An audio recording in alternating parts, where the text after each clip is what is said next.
बेहद दुखद घटना। कार बनी कब्रिस्तान, 5 लोगों की जिंदा जलकर मौत। कार में ही हो गया सबका अंतिम संस्कार, परिवार हुआ खत्म। छोटा सा बच्चा भी जिंदा जला। सबके शरीर पूरी तरह जलकर खत्म हुए, बस कुछ मांस के टुकड़े और कंकाल बचा।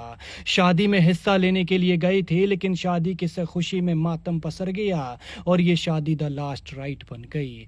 सबका बुरा हाल हुआ, लेकिन एक नए नवेले जोड़े की किस्मत देखिए। जिस दिन शादी हुई उसी दिन दोनों की मौत हो गई। जैसे साथ जीने मरने की कस्में खाई थी, वैसे ही इस दुनिया से भी चले गए। गाड़ी में ये दोनों अकेले जा रहे थे। कुछ लोगों के बैठने की जगह थी तो बच्चे समेत 4 और लोग बैठा लिए, लेकिन इन दोनों के साथ वो भी मौत का शिकार हो गए।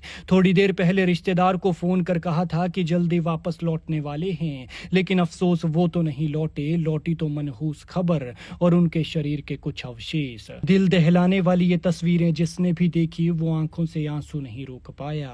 गाड़ी में एक सवार बची, लेकिन वो जैसे बची वो किसी चमत्कार से कम नहीं है, वरना इस गाड़ी का हाल देख लीजिए कैसे चल रही है। उन बेचारों को इतनी दर्दनाक मौत मिली कि जिसके बारे में कभी सोचा नहीं होगा। वो जिस कार से जा रही थी वो दहेज में मिली थी। अभी 1 साल भी शादी को नहीं हुआ था। सोचा अपनी गाड़ी से निकलेंगे तो जल्दी पहुंच जाएंगे, लेकिन होनी को शायद कुछ और ही मंजूर था कि एक लापरवाही होती है और सबकी जान चली जाती है। लेकिन काश ये गाड़ी दहेज में मिली ही नहीं होती तो शायद ये हादसा भी नहीं होता। वो दिल्ली से यूपी बदायूं में शादी के लिए आए थे। गाड़ी में 6 लोग सवार थे। शादी में नाच गाना हुआ, खुशी मनाई, लेकिन जब लौट कर वापस जाने लगे तो ये अनहोनी हो गई। पलों में सब कुछ खत्म हो गया। हादसा भी ऐसे हुआ कि किसी को संभलने का मौका ही नहीं लगा और सब गाड़ी के अंदर घुट घुट कर जिंदा जलकर मौत का शिकार हो गए। देखिए इस जोड़े को, ये तंजील और निदा हैं। 18 नवंबर को दोनों की शादी हुई थी और 18 जून को दोनों की एक साथ मौत हो गई। 7 जन्मों तक एक दूजे के साथ जीने मरने की रस्म निभाने वाले निदा और तंजील का जीवन महज 7 महीनों में ही खत्म हो गया। निदा के पिता ने तंजील को दहेज में ये नई कार दी थी। बदायूं के तंजील पत्नी के साथ दिल्ली में ही रहकर एक एसी कंपनी में नौकरी करते थे। उन्हीं के ही परिवार के कुछ लोग वहीं पर दूसरा काम करते थे। ये सभी बदायूं में शादी समारोह में आए हुए थे और दिल्ली वापस लौट रहे थे। हादसे की वजह ड्राइवर को नींद की झपकी आना बताई जा रही है। बताया जा रहा है कि जैसे ही इनकी गाड़ी जहांगीराबाद बुलंदशहर रोड पर चांदौक चौराहे के पास पहुंची तो स्पीड में एक पुलिया से जाकर टकरा गई।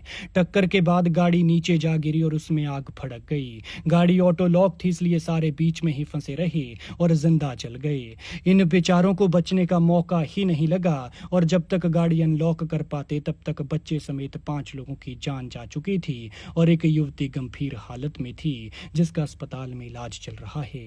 बुधवार को एक साथ 5 मौतों की खबर गांव पहुंची तो परिजनों में चित्कार मच गई। हर कोई तंजील और उसके बहनोई जुबैर के घर की ओर दौड़ पड़ा। लोगों का कहना है कि तंजील और निदा के निकाह को अभी 7 महीने ही हुए थे, जबकि दोनों की जिंदगी के आखिरी लम्हे भी 18 जून को ही समाप्त हो गए। इस हादसे ने गांव के लोगों को झकझोर कर रख दिया है। हर किसी की जुबान पर बस एक ही शब्द है, अल्लाह तूने ये क्या कर दिया। कतार में रखे 5 शवों का मंजर देखकर हर किसी की आंखें नम हो गई। देर शाम परिवार के लोगों ने सभी 5 शवों को गमगीन माहौल में सुपुर्दे खाक कर दिया।